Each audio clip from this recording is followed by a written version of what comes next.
tenemos la cuarta etapa, la proyección política y sindical.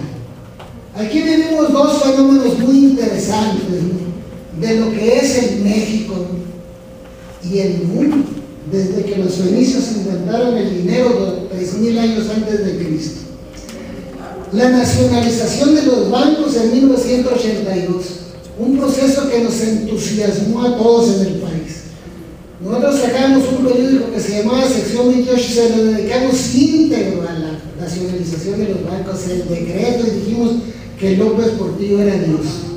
Entonces, pero luego entra Miguel de la Madrid y se inicia el proceso de la privatización de los bancos a tener lo que tenemos actualmente, que los bancos todos son de Chavo Norte, creo, es mexicano, pero todos los demás están en manos de extranjeros. No nada más están privatizados, ¿no?, sino que están en manos de extranjeros.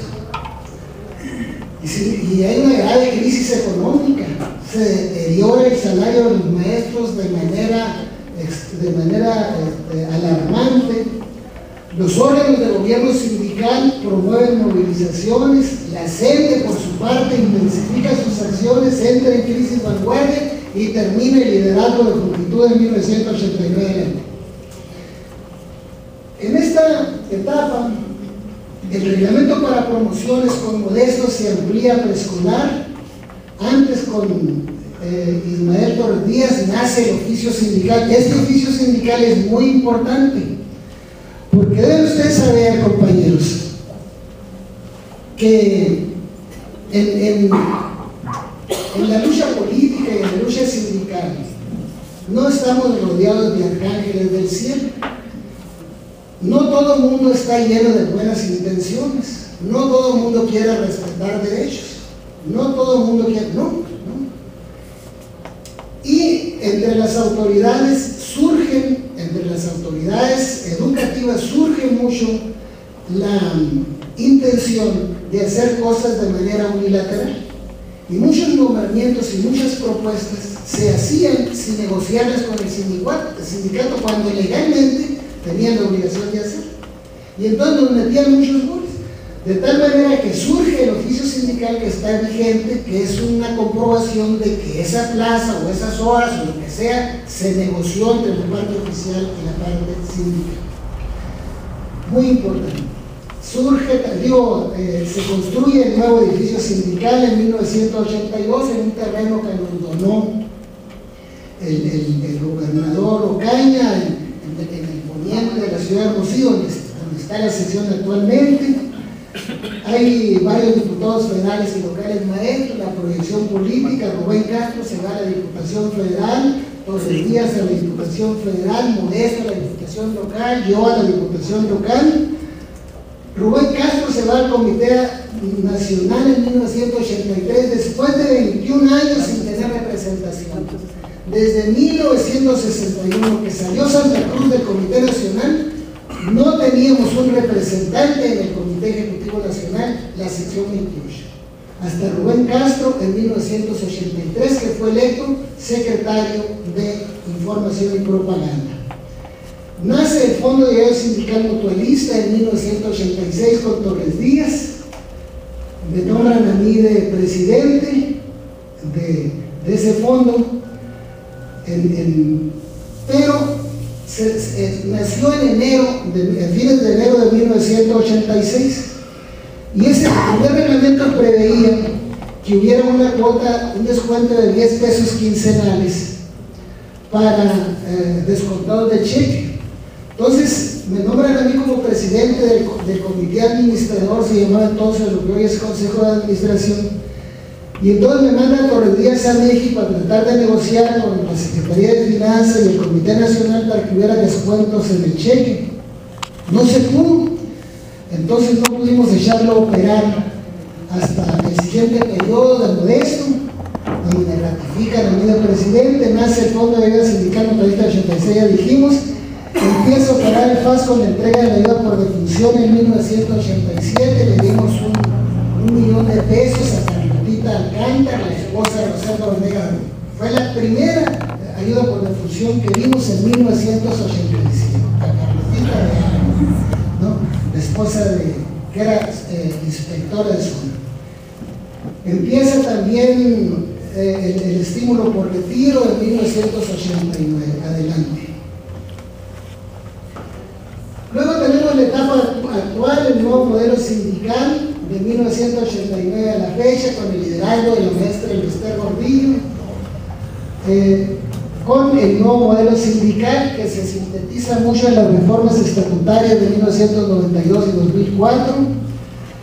Surgen estatutariamente los congresos nacionales de educación, que son muy importantes porque antes la cuestión educativa se miraba como un tema más en los congresos y ahora hay un congreso especial para discutir la cuestión educativa, que es nuestra materia de trabajo. Surge el Comité Nacional de Acción Política, se inicia el ejercicio de diálogo con candidatos presidenciales en 1994, ahí estuvo Donaldo con nosotros, estuvo como candidato a presidente de la República. Cuando matan a Donaldo en 1994, el siguiente candidato del PRI estuvo con nosotros, pero también estuvo Fernández de Acevedo del PAN y también estuvo la Cecilia Soto del Partido del Trabajo, y también estuvo el Aguilar Calamantes, aquel del Partido Socialista de los Trabajadores. Fueron todos los candidatos presidenciales, estuvieron con nosotros, con los maestros. Se fortalece la vida democrática del sindicato, se ofrecen espacios institucionales a mayorías y minorías, se establece el voto directo y secreto, se pone de manifiesto el importante papel que juega el pluralismo en la vida sindical. Luego también surge la nueva ley del ISSSTE. Adelante. Ahora, hay un tema que quiero aquí comentarlo con ustedes. Supone que empecé a las 11:42. Ya voy a dar más rápido, ¿no? Porque hay casi una hora. Este tema, aportaciones del CENTE a la educación. Ya ven que se acusa al CENTE de que es un retraso para la educación, de que es el culpable de la falta de calidad educativa. Sin embargo, hay hechos muy contundentes que demuestran las aportaciones que el CENTE ha dado a la educación. Se firma el Acuerdo Nacional para la Modernización de la Educación Básica en 1992, que sin el CENTE no se hubiera hecho. Se apoya el proceso de federalización educativa. Se firma el compromiso social por la calidad de la educación en 2010. Se han realizado 4 congresos nacionales de educación donde ha habido propuestas muy concretas de carácter educativo al gobierno. Se presenta la propuesta de un nuevo modelo educativo para el México del siglo XXI, se firma la Alianza por la Calidad Educativa en el 2008 y año por año la dirigencia sindical realiza ante los diputados gestiones para que defiendan el presupuesto educativo en todos los congresos del país y en el Congreso Federal, y se han hecho reformas constitucionales en materia educativa que han impulsado a los legisladores magisteriales. Adelante. Pero además, hay otras aportaciones del CENTE a la educación que son muy importantes. En primer lugar, el sindicato defiende los derechos laborales, profesionales y económicos de los trabajadores de la educación con una estrategia de lucha sindical responsable, en donde el diálogo y la negociación son los elementos centrales. ¿Y eso a qué contribuye?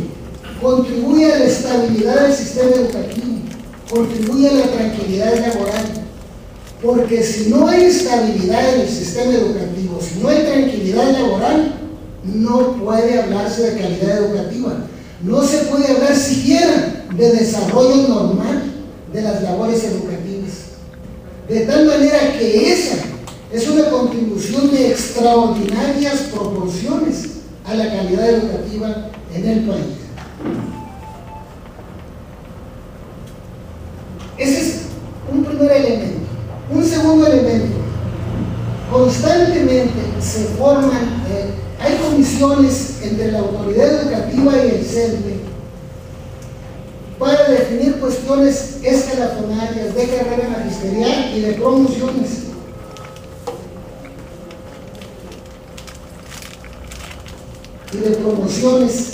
De tal manera que si no se tiene cuidado en esas comisiones bipartitas, eso puede generar inconformidades, conflictos, una gran cantidad, y esa es una gran contribución a la calidad educativa.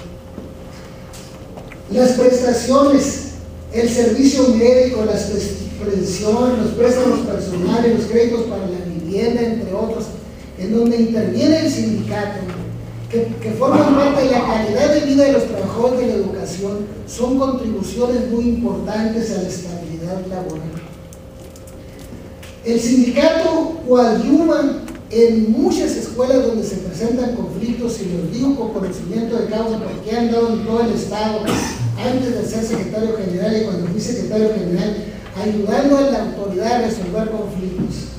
Cuando el sindicato y la dirigencia sindical coadyuvan para superar conflictos en las escuelas, está contribuyendo a la educación en las escuelas.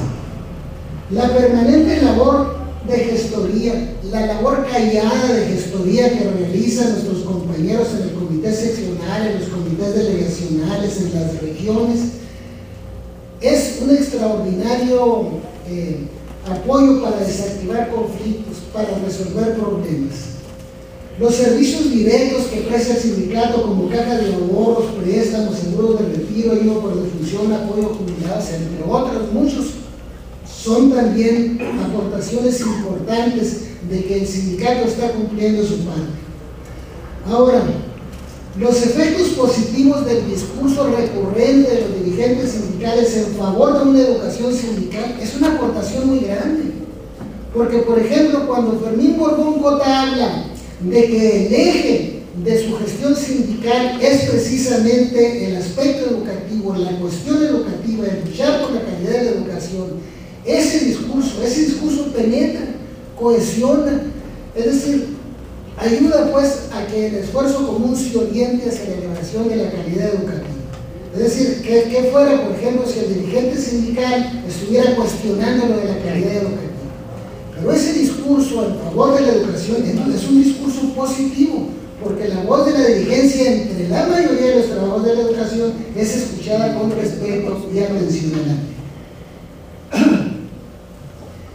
En la sección 28 se constituye y entra en operación la Caja de Ahorros y Préstamos en 1990.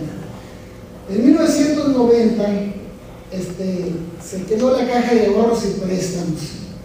Una anécdota de cuando se creó la Caja de Ahorros y Préstamos. Ya dijimos pues que yo fui presidente del Consejo de Administración, fue el primer presidente, el segundo y el tercero del Fondo de Ayuda Sindical Localista hasta que llegué a secretario general en 1992. Hicimos un proyecto para la Caja de Ahorros y Préstamos. Y entonces, un día estaba yo en mi oficina del FAS con las pilas muy bajas, porque se vinieron una serie de críticas injustas en contra del FAS. Y estaba yo cansado de esas veces que anda uno cansado, yo ya no le sigo. Y le dije a José Luis Salazar Ocado, un colaborador, ¿no sabes qué? Mira, aquí tengo el proyecto de la Caja de Ahorros, pero no se lo voy a llevar al profesor Ricardo, que era el secretario general, Ricardo Ibarra García, no se lo voy a llevar, porque ya estoy cansado. Mire, me enseñó los periódicos, estaban criticando, o sea, me sentían, no lo voy a presentar. Entonces me dice José Luis Salazar Ocado, oiga maestro, porque me habla de usted, oiga maestro, ¿usted quiere ser secretario general de la sección? Pues claro, le digo, pues entonces presente ese proyecto, presente trabajo, me dijo que no le importen las críticas, y me empezó a meter aire, y entonces pues me entusiasmó tanto, sobre todo pensando en la Secretaría General, que después la logré. Entonces fui y le llevé el proyecto a Ricardo, que me lo aprobó también, me hizo ciertas observaciones que también corría a ponerse inmediatamente, y entonces echamos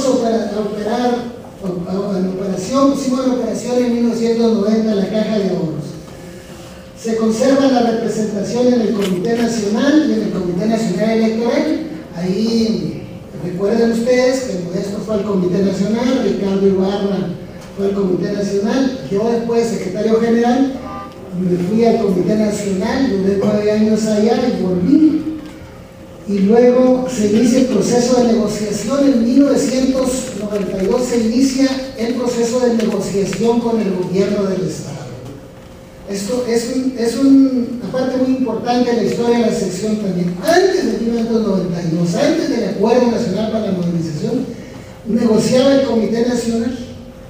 Nosotros no negociábamos aquí en el Estado los salariales, las prestaciones. Pero a partir de 1992 empezamos a negociar. Yo creo que ahí me gané también la Secretaría General, porque yo coordiné esa negociación, esa primera negociación, y salió muy exitosa la negociación junto con los compañeros de la 54. Me tocó coordinar un equipo donde está Ismael Valdés, Alan, varios de nosotros, ¿no? Y negociamos con un representante del Estado muy duro. No teníamos nosotros experiencia en esa negociación. Y me acuerdo que el representante del gobierno decía: señores, efectivamente los maestros tienen necesidades, tienen necesidad de aumento, tienen necesidad de prestaciones, necesitan ganar más. Pero ahí en México está un señor detrás de una computadora y a eso le importa puro nada. A él lo que quiere es que los números le cuadren. Y no hay dinero, señores.